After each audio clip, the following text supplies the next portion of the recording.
Welcome to Fake News. I'm your host, Seth T. Ream. Let's get into the news. A Georgia man who was on a honeymoon is missing after he reportedly jumped off of the balcony on a cruise ship. When questioned, the man's wife said that this wasn't exactly what she had in mind when she said she wanted to recreate the balcony scene from Romeo and Juliet. But now she realizes she probably should have waited to tell him that she has a penis. And yes, it is bigger than his. Crew members on a Turkish Airlines flight delivered a baby while the plane was still in flight. The mother said that she was shocked that crew members would just drop a baby out of a plane like that.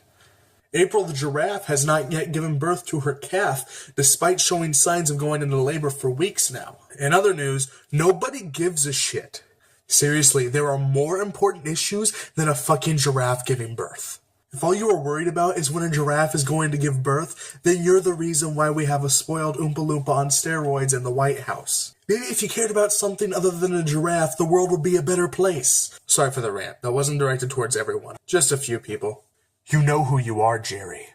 Today, Neil Gorsuch, aka Clan Master Pothead, was sworn in as the newest member of the Supreme Court. Gorsuch filled the spot left by slave owner Antonin Scalia after being confirmed by the Senate last week.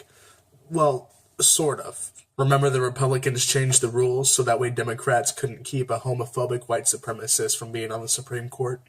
The Republicans basically did what my 6-year-old cousin does whenever she isn't winning a game that we're playing. She always comes up to me and asks if I want to play a game that she learned at school, and I say yes because, I'm not a dick. And then I start winning because I'm a badass. Then she tries to change the rules and says that actually instead of the person with the most points winning, it's the person with the least amount of points that wins.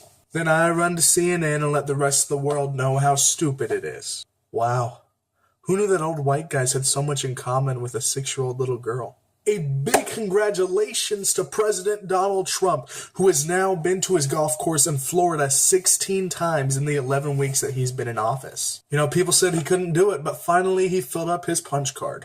I love how so many people that were like hardcore supporters of Trump complained about how many vacation days Obama took in 8 years, while President Trump has already taken 16 in 11 weeks. President Obama took 125 vacation days in the 8 years he was in office. President Trump has already taken 16 in 11 weeks. At this rate, he will be at 302 vacation days.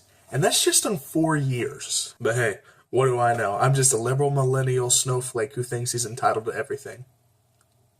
And for our last story, in an exclusive interview with Meet the Press, Virginia Senator and stepdad that tries to be hip, Tim Kaine, said that he does not support military strikes in Syria because, it's illegal for the president to take military action without congressional approval. But hey, he's making America great again by ignoring the advice that he tweeted to President Obama while he was in office. Yeah, Trump. Seriously though, in 2013, whenever President Obama was still in office, President Trump tweeted, "President Obama, do not attack Syria. There is no upside and tremendous downside. Save your powder for another and more important day."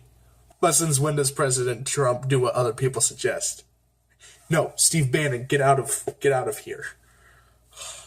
Well, I've been Seth T. Ream, and this has been Fake News.